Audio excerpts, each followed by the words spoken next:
This is episode 273 of the Manage Your Track podcast. We're going to talk about success metrics and how your metrics for success might actually be hurting you more than they're helping you achieve your goals and elevate in your career, as well as get closer to the ideal life that you are trying to build for yourself. Here are the two questions this podcast answers. One, how do you successfully transition into your first official leadership role? And two, how do you keep climbing that leadership ladder and continuously get promoted, although the competition and the expectations get bigger? This show, the Manage Your Track podcast, will provide the answers. I'm your host, Ramona. I'm on a mission to create workplaces where work is seen as a source of contribution, connection, and personal fulfillment. And this transition starts with developing a new generation of leaders who know how to lead so everyone wins and grows. In the show, you'll learn how to think, communicate, and act as a confident and competent leader you know you can be. Welcome to the Manage Your Track podcast. I have something special for you on this episode. I want to talk about a theme, and I try to do this as often as possible, that comes up in coaching conversations quite often. And I also notice it in myself, in how I think about my next level goals and sort of the challenge that I run into when I find myself blocked, when it isn't quite working as I had planned it to be. It's different, it's harder, it takes longer. There are things that are unexpected that come up, and what happens in such situations for each of us. So I'm on this learning journey with you, but being on the outside as a coach, having these types of conversations with leaders day in and day out really allows me to extract some of the themes that likely you, many of you, will run into. And then for us to talk about it, for you to spend some time thinking about this before you run into an issue, or just to be proactive in the way that you set yourself up for success. So this is going to be one of those episodes. They're not long, but I try to make them practical and really leave you with some food for thought. Now, one other quick note, as you might notice, in some of the recent episodes, if you are watching this on YouTube, you might have noticed the video quality being different. If you're listening this on a podcast app, you might have noticed that the audio is not what it usually is. That is because over the summer, I often spend a good 6-7 weeks abroad, and I try to prepare as much as possible, but it's definitely not as good as when I'm in my home office. So this is one of those episodes just based on what's available to me right now. There's no video that goes along with it, but I try to at least keep the audio quality as good as possible. Okay, let us dive into this week's topic. So we're going to talk about two things. On one hand, I want to talk about what happens when your internal equation for success is based entirely or mostly on external validation. And second, why changing your actions won't work until you change the beliefs that are driving these actions. So here's the deal. You are crushing it at work, right? You're the go-to person. When things get messy, you're the one jumping in. You deliver, you support your team, you're always there. Maybe you're even the first to arrive and the last person to leave. And people, especially your boss or senior leaders, love you for that. They tell you things such as, I don't know what we do without you, or you're a lifesaver, or I'm so grateful to have you. Thanks for your commitment. Thanks for your hard work. It's gonna pay off, or I really appreciate you going the extra mile. Those are all things that feel good, right? It's a shot of validation that went straight to your soul. But under the surface, you may notice that something is off, that you start to feel drained, or you start to notice these little signs of burnout creeping in, or people pleasing, or you start to feel tired, or maybe you start to feel resentful because why are you the only one who's jumping in to solve problems? Where is everyone else? Why is everyone relying on you? Why do you have to carry everyone's load? Why aren't people just doing what they're supposed to be doing? When your team is asked to do something, then they don't, then who's gonna finish it up, or who's gonna bring it across the finishing line? You. And that may not feel so good, even though you might think this is part of your job, part of being a manager.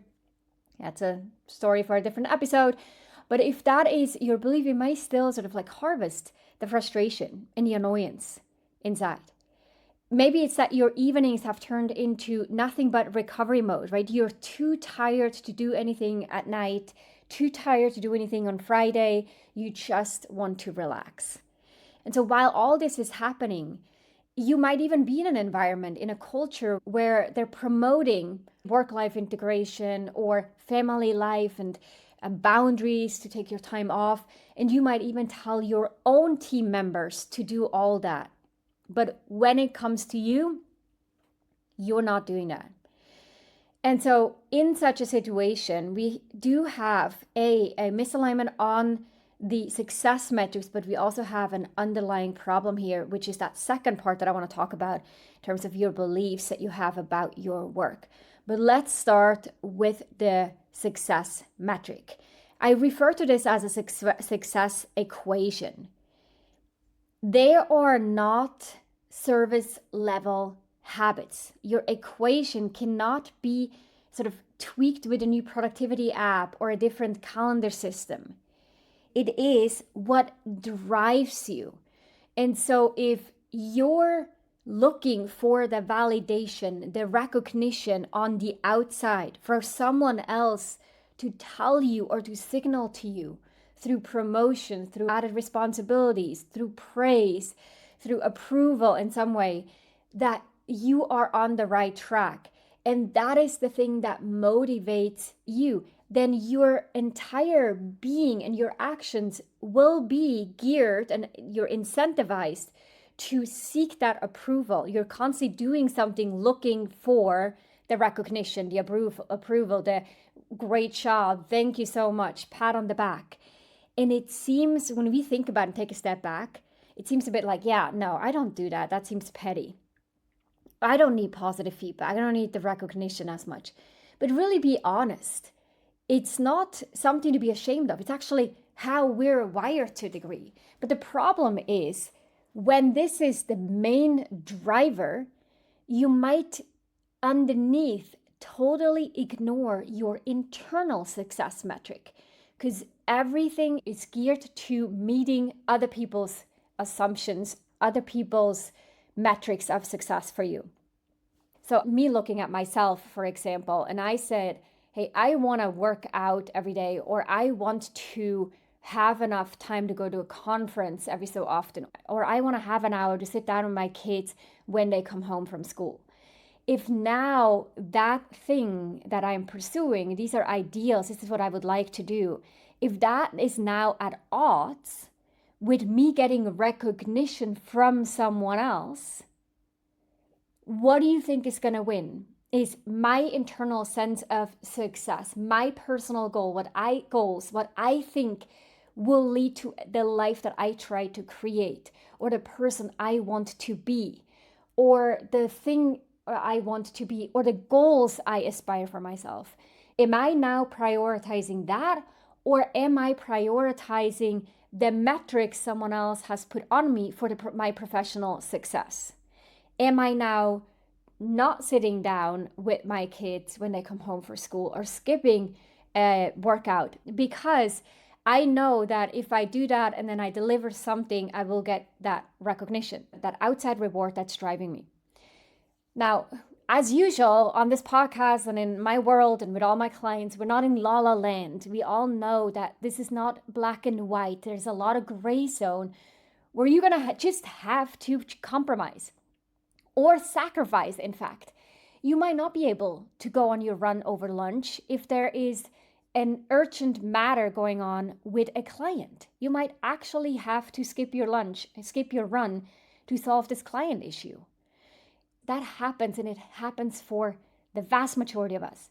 But if that becomes the default pattern, where anytime something is at odds, you will always choose what gets you recognition in the workplace, then your dominant success metrics will be out there and not inside. And again, the problem with this is when you start to feel resentment, feel burned out, feel like you're not having or developing the habits that would allow you to be at your best self, that would make you emotionally, physically, mentally happy and strong, help you cultivate the relationships in your life that you want to create.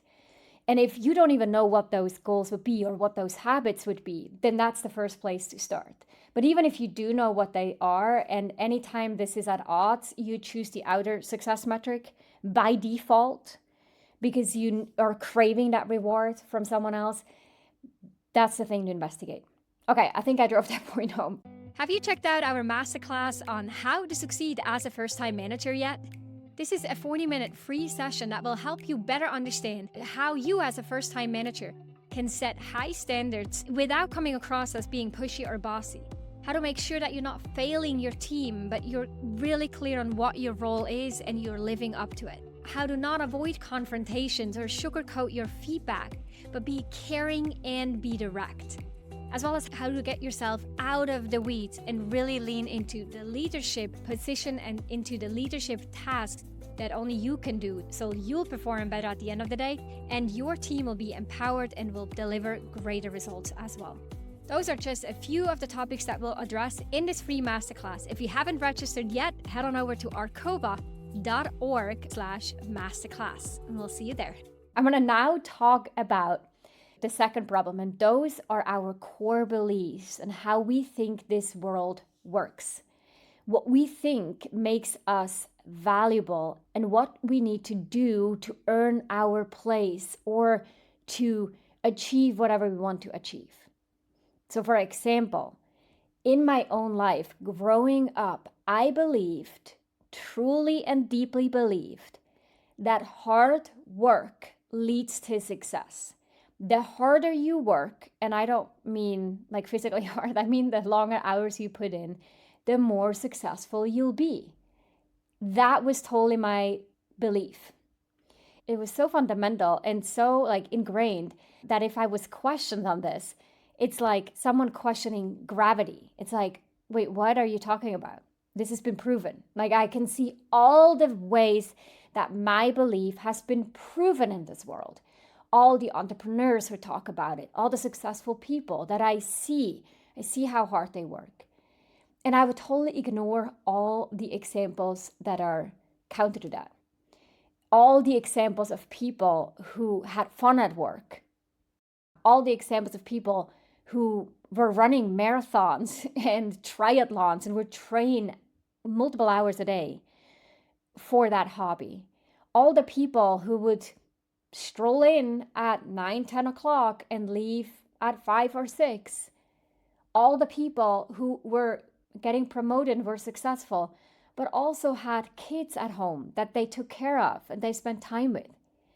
And bear in mind, this was me pre my family life. So I was just by myself, in essence, having to manage my day. And I didn't think I could work less because I thought that would be immediately at odds with my success. So in fact, if someone, and this most certainly did happen all the time, someone said, hey, you work too much, you need to work less, or you should have a better work-life balance, my brain would literally reject it.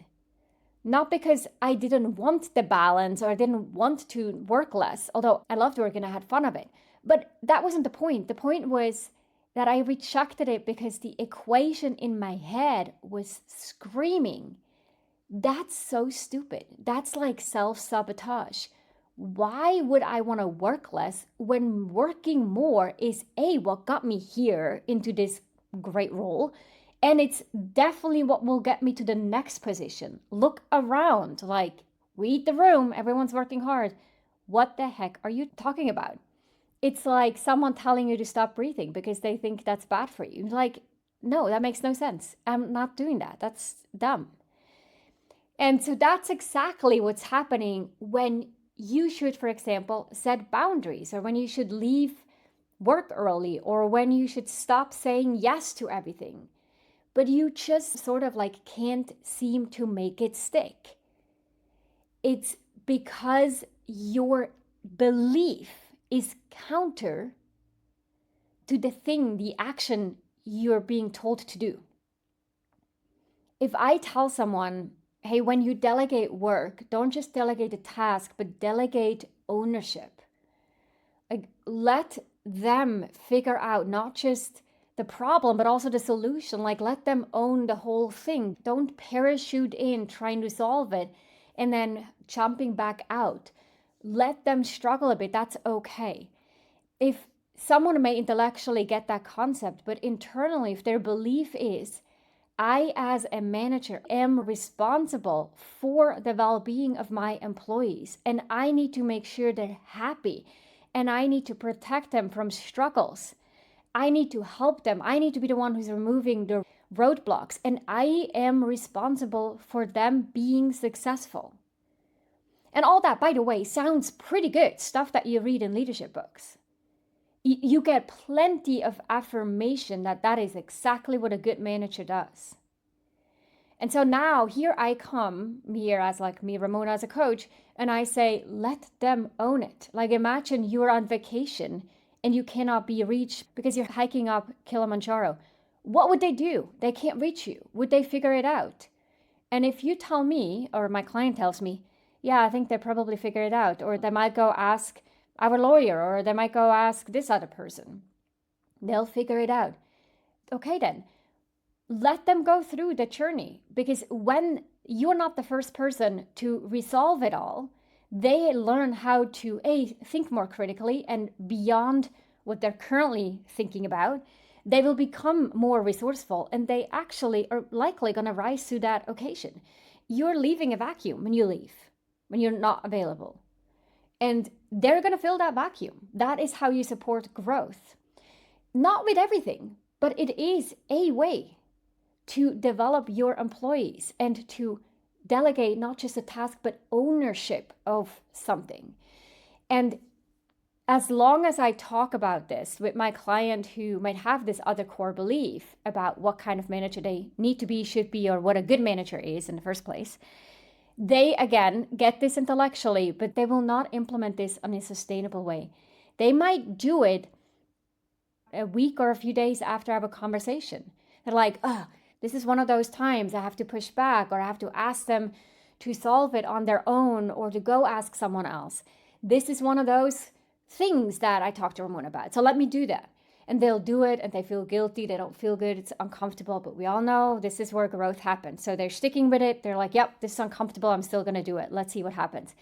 And even if they get a positive outcome, even if the employee actually goes back, revises the work, or finishes the work, then delivers the final product to you, you're like, oh my gosh, look at this. I didn't have to do it. They did it. And they actually did it well. Even if that happened, they would still have a hard time to sustainably change their leadership approach or leverage this tool in their tool belt in situations where it would be helpful to apply in order to build and develop a team member, because it goes against their idea of what a good manager is. It's literally like running a software program, and that software program is like, whoa, bug, this is not what we do here. And so unless that software runs through an upgrade, and now the, let's say, algorithm or the rules have changed, then it becomes sustainable.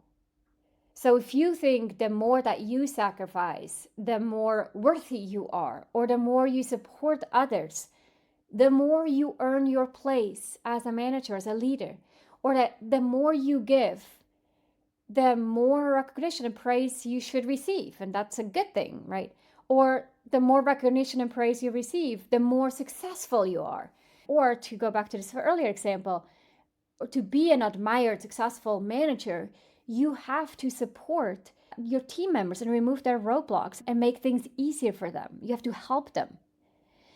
If all those things are, and one of them like resonates and you're like, yep, I think I believe that, then I encourage you to really challenge that. How is you thinking this causing problems for you? Like for me, working hard was the way to be successful. It literally made me blind to opportunities that had nothing to do with hard work. Networking opportunities, building connections and relationships that then suddenly opened up new opportunities for work or projects or ideas. I would not go to these events. If I was at a training session, for example, I remember this one time flying to London for a training event. I was so heads down trying to learn the things that was part of the curriculum and really go back to my job after and implement sort of the technicalities of what I've learned, I totally missed out on connecting and networking with all my peers in the industry.